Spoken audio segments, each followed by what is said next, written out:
Hi friends, welcome to my YouTube channel. ನಾನು ಇವತ್ತು ತೋರಿಸ್ತಾ ಇದ್ದೀನಿ ಎಗ್ ಬುರ್ಜಿ ಮಾಡೋದು. ಈ ರೆಸಿಪಿ ತುಂಬ ಈಸಿ, ವೆರಿ ಕ್ವಿಕ್ಕಾಗಿ ಮಾಡ್ಕೋಬೋದು. ನೀವೇನಾದ್ರು ಬೇಳೆ ಸಾಂಬಾರು, ತಿಳಿ ಸಾರು ಏನಾದರೂ ಮಾಡಿದಾಗ ಸೈಡ್ ಡಿಶ್ ಆಗಿ ಬೇಕು, ಏನಾದರೂ ಕ್ವಿಕ್ಕಾಗಿ ಮಾಡ್ಕೊಳ್ಳೋದು, ಏನು ಮಾಡ್ಕೊಳ್ಳೋದು ಅಂತಂದರೆ ನೀವು ಈ ಎಗ್ ಬುರ್ಜಿ ಮಾಡ್ಕೋಬೋದು. ಈ ಎಗ್ ಬುರ್ಜಿ ಹೇಗೆ ಮಾಡೋದು ಅಂತ ನಾನು ಇವಾಗ ನಿಮಗೆ ತೋರಿಸ್ತೀನಿ. ಎಗ್ ಬುರ್ಜಿ ಮಾಡೋಕ್ಕೆ ಎಗ್ ತೊಗೊಂಡಿದ್ದೀನಿ. ನಾನಿಲ್ಲಿ 9 ಎಗ್ ತೊಗೊಂಡಿದ್ದೀನಿ. ಒಂದು ಬೌಲು ಈರುಳ್ಳಿ ಕಟ್ ಮಾಡಿ ಇಟ್ಕೊಂಡಿದ್ದೀನಿ.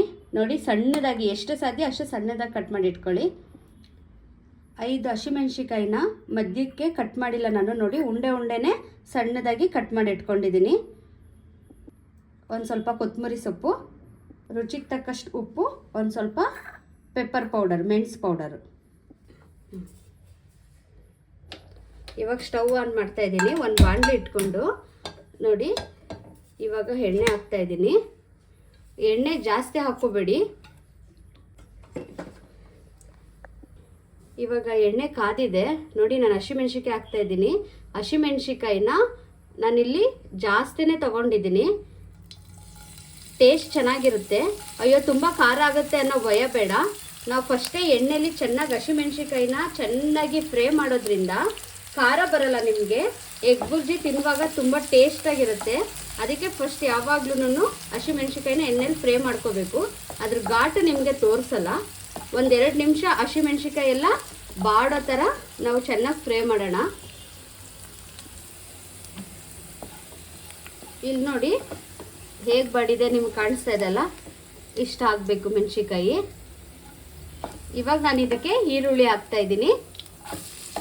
ನೀವು ಫಸ್ಟೇ ಈರುಳ್ಳಿ ಹಾಕ್ಬಿಟ್ಟು ಆಮೇಲೆ ಹಸಿಮೆಣ್ಸಿಕಾಯಿ ಹಾಕಿದ್ರೆ ನಿಮಗೆ ಹಸಿಮೆಣ್ಸಿಕಾಯಿ ಘಾಟು ತುಂಬ ಇರುತ್ತೆ. ತಿನ್ನುವಾಗ ತುಂಬ ಖಾರ ಅನಿಸುತ್ತೆ.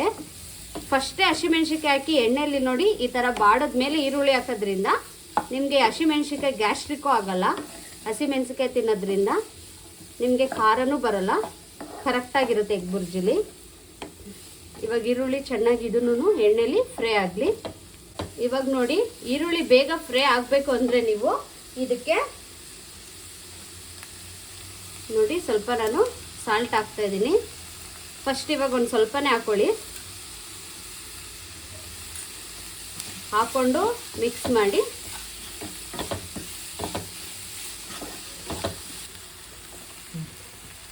ಇವಾಗ ನೋಡಿ, ಈರುಳ್ಳಿ ಸ್ವಲ್ಪ ಫ್ರೈ ಆಗಿದೆ. ತುಂಬ ಜಾಸ್ತಿ ಎಣ್ಣೆಲಿ ಫ್ರೈ ಮಾಡೋಕ್ಕೆ ಹೋಗಬೇಡಿ. ಎಗ್ ಬುರ್ಜಿ ತಿನ್ನುವಾಗ ಸ್ವಲ್ಪ ಬಾಯಿಗೆ ಕ್ರಂಚಿಯಾಗಿ ಈರುಳ್ಳಿ ಸಿಕ್ಕಿದ್ರೆ ಟೇಸ್ಟ್ ತುಂಬ ಚೆನ್ನಾಗಿರುತ್ತೆ. ಇದಕ್ಕೆ ಟೊಮೆಟೊ ಹಾಕ್ಕೊಳಕ್ಕೆ ಹೋಗ್ಬೇಡಿ. ಟೊಮೆಟೊ ಹಾಕೋತು ಅಂತಂದರೆ ಪಲ್ಯ ಥರ ಆಗಿಬಿಡುತ್ತೆ. ಎಗ್ ಬುರ್ಜಿ ಥರ ನ್ಯಾಚುರಲ್ ಆಗಿ ಇರಲ್ಲ. ಅದಕ್ಕೇ ಇದಕ್ಕೆ ಟೊಮೆಟೊ, ಚಿಲ್ಲಿ ಪೌಡರು, ಅದನ್ನೆಲ್ಲ ಖಾರದ ಪುಡಿ, ಧನಿಯಾ ಪುಡಿ ಅದನ್ನೆಲ್ಲ ಏನೂ ಆ್ಯಡ್ ಮಾಡಬೇಡಿ. ನಾನಿವಾಗ ಈರುಳ್ಳಿ ಇಷ್ಟು ಫ್ರೈ ಆಗಿರೋದು ಸಾಕು. ಇದಕ್ಕೆ ನಾನು ಮೊಟ್ಟೆಗಳನ್ನ ಹಾಕೋತೀನಿ. ಮೊಟ್ಟೆ ಹೊಡೆದು ಹಾಕುವಾಗ ಸ್ವಲ್ಪ ಹುಷಾರಾಗಿ ಹಾಕ್ಕೊಳ್ಳಿ. ಯಾರು ಫಸ್ಟ್ ಟೈಮ್ ಮಾಡ್ತಾ ಇದ್ದೀರಾ ಅವರು ಮೊಟ್ಟೆದು ವೈಟ್ ಕಲರ್ ಇರುತ್ತಲ್ಲ, ಇದು ಬೀಳಬಾರ್ದು. ಹುಷಾರಾಗಿ ಸ್ವಲ್ಪ ಓಪನ್ ಮಾಡಿ ಹಾಕೊಳ್ಳಿ.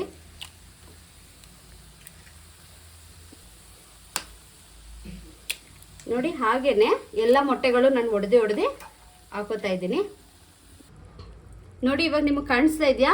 ನಾನು ಎಲ್ಲ ಮೊಟ್ಟೆಗಳು ಒಡೆದು ಹಾಕೊಂಡಿದ್ದೀನಿ. ನೀವು ಮೊಟ್ಟೆ ಹಾಕುವಾಗ ಹೈ ಫ್ಲೇಮ್ ಇಟ್ಕೋಬೇಡಿ, ಲೋ ಫ್ಲೇಮಲ್ಲಿ ಇಟ್ಕೊಳ್ಳಿ. ನೀವು ಮೊಟ್ಟೆ ಒಡೆದು ಹಾಕೋಷ್ಟರಲ್ಲಿ ಈರುಳ್ಳಿ ಎಲ್ಲ ಫುಲ್ಲು ಕಪ್ಪಾಗಿಬಿಡುತ್ತೆ. ನೀವು ಮೊಟ್ಟೆ ಫುಲ್ ಎಲ್ಲ ಹಾಕಾದ್ಮೇಲೆ ಫ್ಲೇಮ್ ಹೈ ಮಾಡಿ.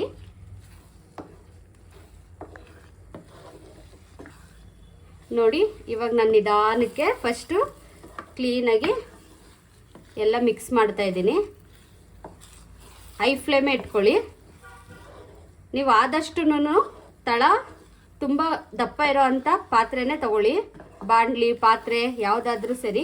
ಆವಾಗ ನಿಮಗೆ ತಳ ಹಿಡಿಯಲ್ಲ. ಇಲ್ಲಾಂದರೆ ಮೊಟ್ಟೆ ಎಲ್ಲ ಕೆಳಗಡೆ ಎಲ್ಲ ತಳ ಹಿಡಿದ್ಬಿಡುತ್ತೆ. ನೋಡಿ, ನಿಮಗೆ ಕಾಣಿಸ್ತಾ ಇದೆಯಾ? ಇಲ್ಲ ನಾನ್ ಸ್ಟಿಕ್ ಇದ್ದರೆ ನಾನ್ ಸ್ಟಿಕ್ಕೇ ಯೂಸ್ ಮಾಡಿ. ಆವಾಗ ನಿಮಗೆ ತಳ ಹಿಡಿಯಲ್ಲ. ಎಗ್ ಬುರ್ಜಿ ಸೂಪರಾಗಿ ಆಗುತ್ತೆ. ಇವಾಗ ನೋಡಿ, ಇದು ಪರ್ಫೆಕ್ಟಾಗಿ ಇನ್ನೂ ಆಗಿಲ್ಲ. ಇನ್ನೂ ಸ್ವಲ್ಪ ಇದನ್ನು ಚೆನ್ನಾಗಿ ನಾವು ಉರಿಬೇಕು. ಈ ಟೈಮಲ್ಲೇ ನಾನು ಇದಕ್ಕೆ ಸ್ವಲ್ಪ ಪೆಪ್ಪರ್ ಪೌಡರ್ ಹಾಕೋತಾ ಇದ್ದೀನಿ. ಈ ಪೆಪ್ಪರ್ ಪೌಡರ್ ನಿಮಗೆ ಆಪ್ಷನಲ್ಲು. ಇವಾಗ ಚಳಿಗಾಲ ಇರೋದ್ರಿಂದ ಪೆಪ್ಪರ್ ಪೌಡರ್ ಹಾಕೋದ್ರಿಂದ ಆರೋಗ್ಯಕ್ಕೆ ತುಂಬ ಒಳ್ಳೆಯದು. ಈ ಪೆಪ್ಪರ್ ಪೌಡರ್ ಹಾಕಿ ಒಂದು ಸ್ವಲ್ಪ ಚೆನ್ನಾಗಿ ಮಿಕ್ಸ್ ಮಾಡ್ತಾ ಇದ್ದೀನಿ. ಎಲ್ಲ ಕಡೆ ಅದು ಪೆಪ್ಪರ್ ಪೌಡರ್ ಸ್ಪ್ರೆಡ್ ಆಗಿ ಚೆನ್ನಾಗಿ ಮೊಟ್ಟೆ ಎಲ್ಲ ಪೆಪ್ಪರ್ ಪೌಡರ್ನ ಅಬ್ಸರ್ವ್ ಮಾಡೋ ಥರ. ಇದಾದಮೇಲೆ ಇದಕ್ಕೆ ನಾನು ಕೊತ್ತಂಬರಿ ಸೊಪ್ಪು ಹಾಕ್ತಾಯಿದ್ದೀನಿ. ಕೊತ್ತಂಬರಿ ಸೊಪ್ಪು ಹಾಕಿದ್ಮೇಲೆ ಚೆನ್ನಾಗಿ ಮಿಕ್ಸ್ ಮಾಡಿ ಒಂದು 3 ರಿಂದ 4 ನಿಮಿಷ ಚೆನ್ನಾಗಿ ಇದನ್ನು ಉರಿರಿ. ನೋಡಿ, ಈ ಟೈಮಲ್ಲಿ ನಿಮ್ಗೇನಾದ್ರು ಸಾಲ್ಟ್ ಕಡಿಮೆ ಅನಿಸಿದ್ರೆ ನೀವು ಇದಕ್ಕೆ ಇನ್ನೊಂದು ಸ್ವಲ್ಪ ಸಾಲ್ಟ್ ಆ್ಯಡ್ ಮಾಡ್ಬೋದು. ನನಗೆ ಕಡಿಮೆ ಅಂತ ಅನ್ನಿಸ್ತು ಟೇಸ್ಟು, ಅದಕ್ಕೆ ನಾನು ಇನ್ನೊಂದು ಸ್ವಲ್ಪ ಇದಕ್ಕೆ ಆ್ಯಡ್ ಮಾಡ್ತಾಯಿದ್ದೀನಿ. ಆ್ಯಡ್ ಮಾಡಿ ಇವಾಗ ನೋಡಿ ಒಂದೊಳ್ಳೆ ಮಿಕ್ಸ್ ಕೊಟ್ಟರೆ ಎಗ್ ಬುರ್ಜಿ ರೆಡಿಯಾಗಿದೆ. ಇವಾಗ ನೋಡಿ ಎಗ್ ಬುರ್ಜಿ ರೆಡಿಯಾಗಿದೆ. ಇವಾಗ ನಾನು ಇದನ್ನು ಸರ್ವ್ ಮಾಡ್ತೀನಿ. ನೋಡಿ, ಇವಾಗ ನಾನು ಸರ್ವ್ ಮಾಡ್ತಾಯಿದ್ದೀನಿ. ಇವತ್ತಿನ ನನ್ನ ರೆಸಿಪಿ ನಿಮ್ಮೆಲ್ಲರಿಗೂ ಇಷ್ಟ ಆಗಿದ್ದರೆ ನೀವು ಮನೇಲಿ ಒಂದು ಸಲ ಟ್ರೈ ಮಾಡಿ, ಹೇಗಿತ್ತು ಅಂತ ಕಮೆಂಟ್ ಮಾಡಿ. ಹಾಗೆ ಇನ್ನು ಯಾರು ನನ್ನ ಚಾನಲ್ಗೆ ಸಬ್ಸ್ಕ್ರೈಬ್ ಆಗಿಲ್ಲ, ಬೇಗ ಸಬ್ಸ್ಕ್ರೈಬ್ ಆಗಿ. ಆಲ್ರೆಡಿ ಸಬ್ಸ್ಕ್ರೈಬ್ ಆಗಿರೋರು ಬೆಲ್ ಐಕನ್ ಕ್ಲಿಕ್ ಮಾಡೋದನ್ನು ಮರಿಬೇಡಿ ಫ್ರೆಂಡ್ಸ್. ಬಾಯ್ ಬಾಯ್.